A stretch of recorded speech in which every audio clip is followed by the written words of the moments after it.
میخوام دعوت بکنم از یک قاری بین المللی ناماشنا استاد شاکر نژاد رو تشویق بکنم. مگه چند تا استاد شاکر نژاد داریم؟ من بیام پایین؟ بفرمایید قربان سریعتون بشینید چند. ایشون استاد حامد شاکر نژاد هستن، میزبان محفل در شب‌های ماه مبارک رمضان. من میخوام دعوت بکنم از یک شاکر نژاد دیگه، حمید شاکر نژاد رو تشویق کنم. حمید ما سلام علیکم. به به ماشاءالله. خوش اومدید. حمیدمونه به افتخار حمیدشون. زنده باشی انشالله. استاذ رسالتی. من فکر کردم من حامد من حمید. من حمید واقعا معلوم نیست کدوم حامده کدوم حمیده. حمید جان بفرمایید. این دو چهره حقاً ستارگان آسمان تلاوت ایرانند و هر دو درجه یک. مهم اینه که ببینم که کی به اون یکی غلبه داره، کی سر از اون یکی. اصلا میشه فهمید یا نه؟ یه پدری هم دارن که این پدرشون هم استاد شاکر نژاد. بله پدرشون هم دیدم، خدا انشالله حفظ کنه. به افتخار پدرمون، بله به افتخار مادرمون، افتخار مادر بزرگوارشون. حامد جان شما بگو. حامد رو که هستیم خدمتش. چند تا خواهر برادری؟ شما عرض کنم که ما 2 برادر و 2 خواهر هستیم. 2 برادر و 2 خواهر. خواهرها هم توی عرصه قرآن هستن؟ خدمت شما عرض کنم استعداد ذاتی رو داشتم، ولی همون حامد رو که دیدن عبرت دیگه الحمدلله حامد آقا فرصت بهش که ندادم. یواش داره سر درد دل باز میشه. کی بزرگتره بین شما دوتا؟ من حدود 2 سال از حامد آقا بزرگترم. ماشاءالله. حمید تشکر. البته سنن اگر نه حامد آقا بزرگ خودش. کی زودتر شروع کرد تلاوت رو؟ خدمت شما عرض کنم که تلاوت قرآن رو ما همزمان شروع کردیم.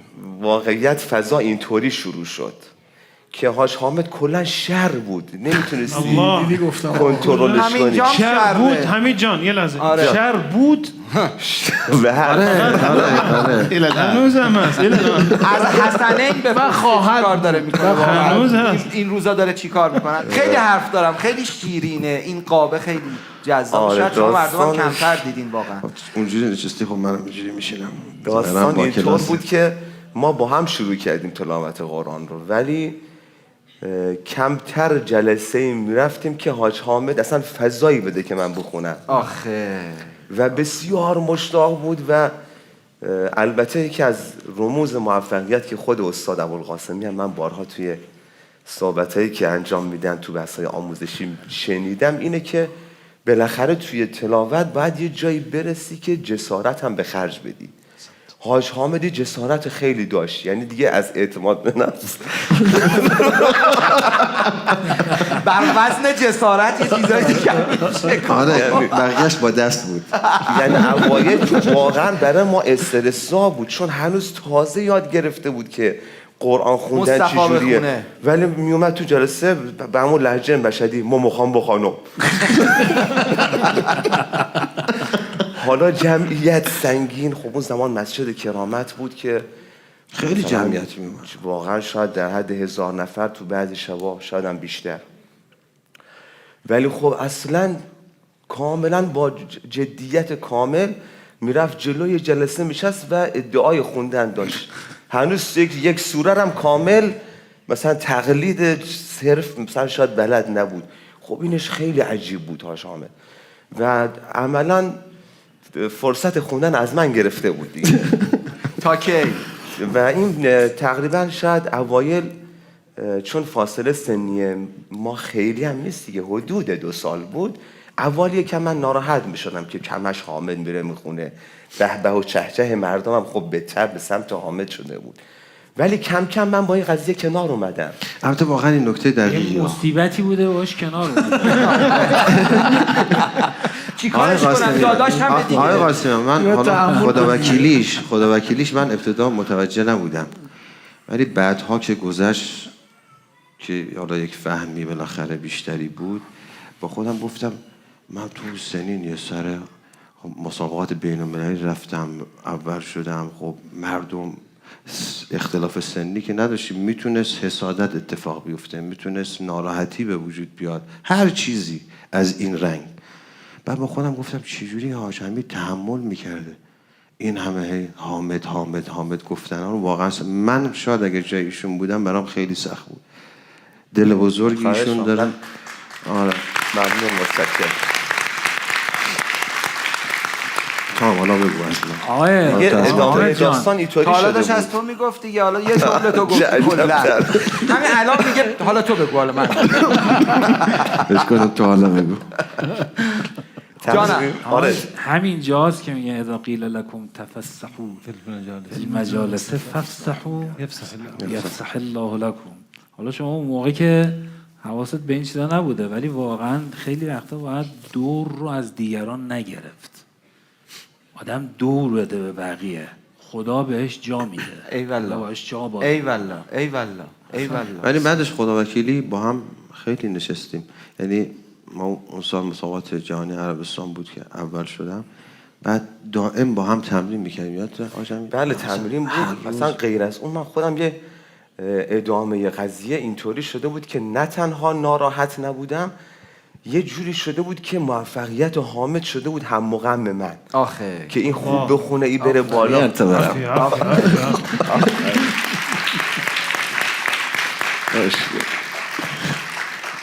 دوستش داشتم، این شرش دوست داشتم، یعنی جسور بود بخوندن. البته خب حالا کنار اینا یک دردسرایی هم داشت دیگه، تو بازی‌ها تو کوچه و اینا شیشه میشکست یا بالاخره دست گلی آب میداد. حامد آره راست میگفت کار حمیده. باز من بعد میرفتم جا عجب آدمی بوده. آره ما پدرمون خدا حفظشون کنه، سایه‌شون رو سر ما باشه، زنده باشن. من توی برنامه هم عرض کردم من واقعا نه به قرآن علاقه داشتم، واقعا نداشتم. قرآن اگر میخوندم هدیه میگرفت. خدا بده رحم کرده فقط. خدا غیر این حاج حمید پدر این کارو من و حمید آقا یه شب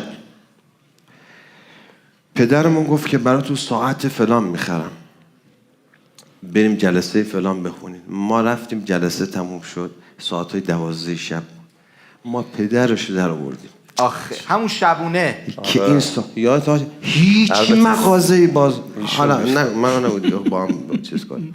آره یعنی آخر سر یک مغازه‌ای پیدا شد که اونم در حال تعطیلی بود. ایشون این خرید رو انجام داد تا ما آره سکوت کردیم، آماده شدیم برای تلاوت بعدی. به پاس همه زحمت‌ها و به خاطر همه این اذیت‌ها، هر دوتای شما رو به اون دوربینی که الان بچه‌ها بهتون نشون میدن یه جمله برای پدر حرف بزنید. یه جمله. اول حمید آقا که مهمونمونه. خب بعد از سلام و عرض ارادت خدمت پدر عزیزم، انشالله که خدا حفظشون کنه و سالم و تندرست باشن و سایه ایشون همیشه بر سر ما مستدام. زنده باشی. قبل اینکه این نکته بگم، من خیلی رو لباسم حساس بودم. مثلا همین اطلاعاتی که حاج حمید میگفت، میرفتم شلوار لی و کاپشن لی میپوشیدم، میرفتم اصلا عرفم نبود، خیلی میپوشیدم، خیلی به لباس پوشیدن علاقه داشتم. این میرفتم جلو آینه. به لباس پوشیدن یه علاقه نگاه. داشتین؟ آها به لباس پوشیدن علاقه داشتین؟ خیلی تیپش به تیپش اهمیت میده. لخیره میرفتم. آره آره. بعد خدمت شما عرض کنم که میومدم جلو آینه وای میستم نگاه میکردم، میگفتم مامان این خوب نیست. آخه آره دوباره طفلی اینو می آورد، بنده خدا اینو می آوردن. من سلام میگم خدمت پدر و مادرم، خاک پاشونم، ان شاءالله که از ما راضی باشن، ما رو حلال کنن بابت هم اذیتایی که زحمتایی که ماشاءالله به معرفتت. من دوست دارم بشینی، حالا که این الان قاب نشستم خوشگله، آره همینجا بشینی و ادامه بدی به نشستن. حمید برامون بخونه. بله. کجا رو تلاوت میکنی حمید جان؟ من میگم حامد بخونه بهتره. حامد زیاد میخونه توی برنامه. یا آقا اصلا یه چیزی میخواین همخوانی کنی؟ آره منافسه کنی. اول حاج حمید یک قطعه باشه. کوتاه بخونم، باشه. بعدش هم خودشون دوباره قطعه آرام بخونم. ولی من انصافا صدای حمیدو بیشتر دوست دارم، نمیدونم چرا. من اصلا کلا حمید دوست دارم. خب یه صلوات محمدی بفرستین. ما صل محمد و آل محمد فرجهم. دیگه سوالی مطلبی کار داریم حالا صبر کن. من مگه میگذرم از امروز؟ خیلی قشنگ شد، خیلی قشنگ شد. منتظر امروز بودیم. چیکار کنم؟ ولادت آقا علی اکبر علیه السلام هم هست. تا دارن میکروفون رو نصب میکنن به پیشگاه شاهزاده ماهپاره آقازاده آقا موسی الشهدا آقا علی اکبر علیه السلام یه صلوات امام حسینی بفرست.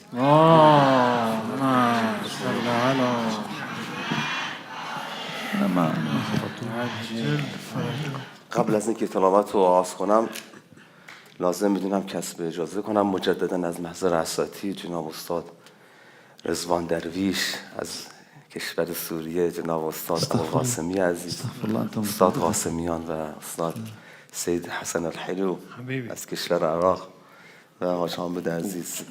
نحن أحببناك قبل أن نراك لأن أحببنا أخاك السيد، يعني أحببنا السيد حامد، حبيبي فعندما أحببناه أحببناك كثيرا قبل أن الله نراك. يحفظك. ما شاء الله. وأنا أحبكم. بسم الله الرحمن الرحیم. سیگانه بیات نه بذار همه چی سیگا دعوا على بیات. ما نونی که خرابه بگیم بیات. میگیم بیات شده. نهاوند بخونید نامن که توش بیات باشه. نامند بیات. بسم الله الرحمن الرحیم.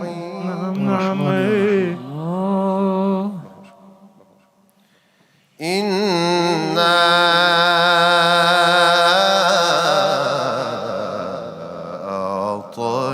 أعطيناك الكوثر.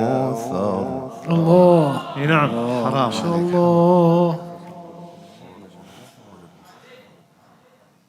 فصل لربك وانحر إن شانئك هو الأبتر. نعم نعم نعم. الله الله. بسم الله الرحمن الرحيم إنا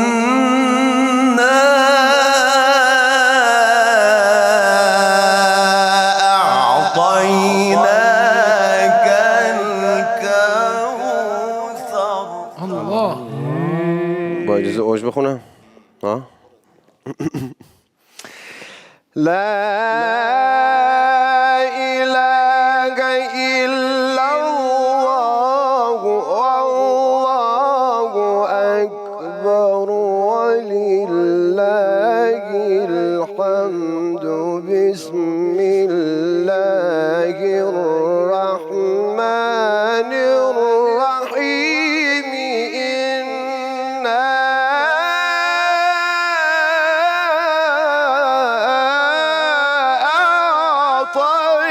أعطيناك الكوثر.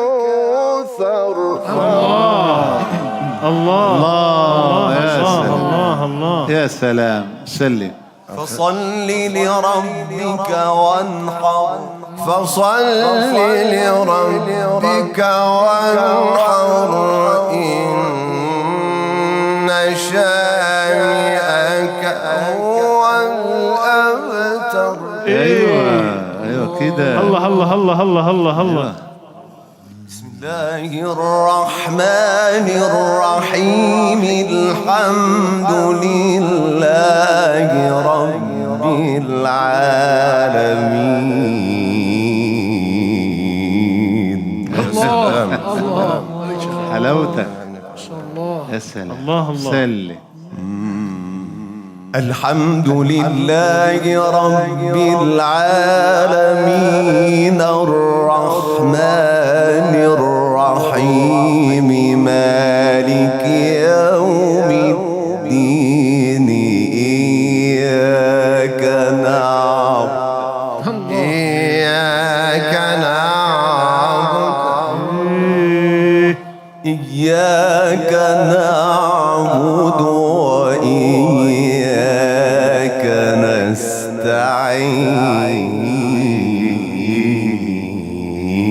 الله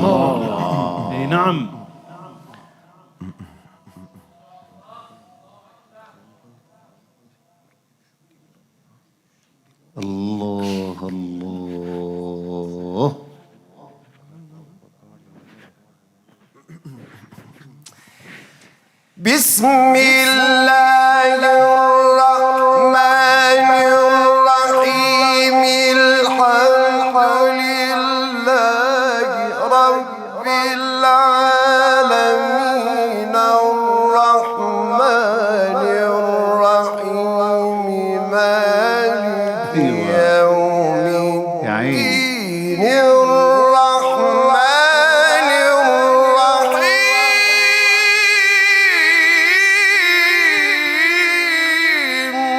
مالك يوم الدين إياك نعبد الله الله الله ما شاء الله ما شاء الله ما شاء الله اي نعم الله الله استاذ حامد ما شاء الله ما شاء الله ما شاء الله احسن حامد ما شاء الله احسنت إياك نعبد وإياك نستعين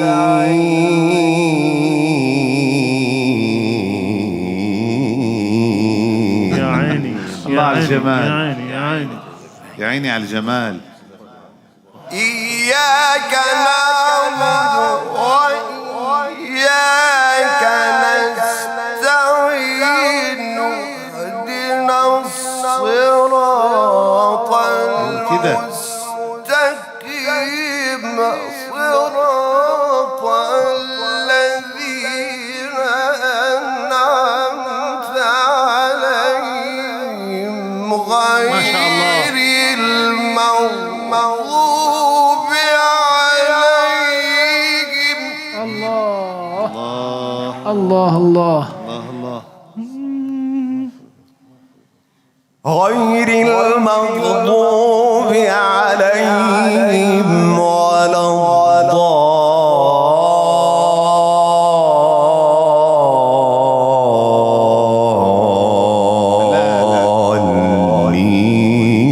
الضالين ما شاء الله. صدق الله العلي العظيم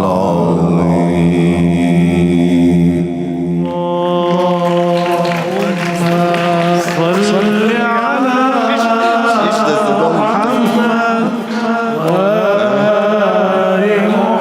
محمد وعجل خیلی مخلصیم ممنون آقام جان خانم الله الله الله الله الله سلام علیکم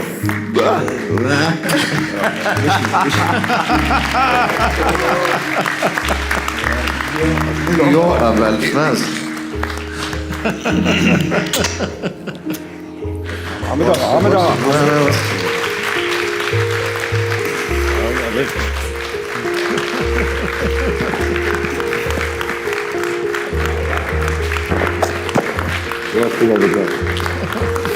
خب حاج آقای شاکر نژاد خیلی خوش اومدید. بفرمایید وسط این دو تا دسته گل بشینید. بفرمایید. بفرمایید. اهلا اهلا يا حاج اهلا يا مرحبا يا مرحبا يا مرحبا. بفرمایید. بفرمایید. ما شاء الله. احسنت خوش آمدید همه تلاش کردیم که قصه تا لحظه آخر لو نره. احسنت عالی بود آقا خیلی خوش عالی آمدید. خیلی حاج آقا خیلی خوش آمدید. خواهش می‌کنم. یه سلام علیکی شما بفرمایید با ما و مردم. سلام علیکم علیکم السلام. حضرت عالی سلامت باشین. عوامل این برنامه حضار محترم بینندگان شبکه 3 علل خصوص اساتید قرآن در سراسر کشور بلکه در دنیا احسنت احسنت دستبوس همشون هستیم زنده باشین. عرض باشد که در خدمتیم سلامت باشین. قربان شما ما حالا آقا حامد که این شبا مردم هنرنماییش رو دارن توی محفل میبینن ولی امروز بالاخره خیاطم تو کوزه افتاد. هم حامد نشست هم حمید جان نشست. دیدیم جای شما خالیه. خیلی متشکرم. رفقای من تمهیدشو چیدن که شما هم در بین دوتا آقازاده عزیزتون باشین و چقدر از شما گفتند و نمیدونستنم که شما اومدین ولی چقدر از اینکه شما مشوقشون بودید برای قصه قرآن. نظر لطفتونه واقعا اینایی که دوستانی که میبینن برنامه رو حقیقتا خبر نداشتیم، یعنی هیچ کدوم از این خبر اتفاق خیلی بله واقعا ما خبر نداشت. احسن، عالی بود. من که خبر نداشته باشم شما اصلا حاج آقای شاکر جان، من این سوال بکنم. بله. فکر کنم ما اینجاییم استاد. کجا؟ بله. فکر کنم بله. که نمیخواستم بگم فکر کنم تو بچگی هم اون کسی که وسطای نونو میخورد حامد بود، کناراشو میداد به حمید، هرچی اوج خودش میخوند. آره از بچگی خلاصه حمید رو اذیت کردیم چون بله. میگفتن. حالا شما باید سهه بذارید به این حرف. اولا که خیلی جالبه این اتفاقی که الان افتاده که من وسط دو تا بزرگوار هستم کمتر در تو دوره بزرگسالی اتفاق افتاده. الان من به خاطرات زمان کودکیشون که کوچیک بودن بله این اتفاق بود، بالاخره آقایون کنار ما میشستن، ولی خب الان دیگه تحویل اون نمیگیرن دیگه. البته کمتر اتفاق میفته که پیش هم باشیم، یعنی همیشه اتفاق نمیفته در یک جلسه در یک محفلی اتفاق میفته که ما کنار آقایون باشیم. البته زمان کوچیکی هم حمید آقا خیلی مأخوذ به حیا بودن، حامد آقا یک مقداری گستاخ و ای والله حاج آقا، ای والله حاج آقا رو تشویق کنید. انتقام همه ما رو دارن میگیرن. توضیح نمیکنم. هر زمانی که وارد جلسه می شدیم قرار بود بیام خدمت مثلا استاد ابوالقاسمی بشینیم برای استماع. حامد چی میگفت؟ برمیگشتیم می‌دیدیم که حمید نیست. حمید کجای؟ برمیگشتیم هی بگرد، خلاصه بعد معلوم شد پشت یک مبلی پشت یک سر یک بزرگواری نشسته که ما نبینیمش. خب طبیعی بود که ما باید یک نفر در اون محفل تلاوت، اگر حداقل یک نفر قرار بود تلاوت بکنه، اون یک نفر خب پیشنهاد میدادن بلافاصله هم آقا برم شد میرفت بخوان. بله حمید آقا رو ما پیداش نمی‌کردیم، خب کمتر می اومدن جلو، وگرنه تجربه بیشتری داشتن. خب 2 سال حمید آقا بزرگترن از حامد آقا. مخلصی. میخوام این قاب رو اینجوری تموم کنم. شب ماه مبارک رمضان و ایام ماه مبارک رمضان و سال نو، هم حامد هم حمید جان دست بندازن گردن حاج آقا و قاب ما کامل بشه. انشالله که سالیان سال زنده باشین، سلامت باشین، پاینده باشین، به افتخارشون.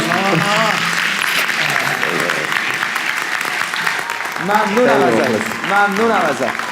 دیگه من دارم میرم برای ممنونم. متشکرم.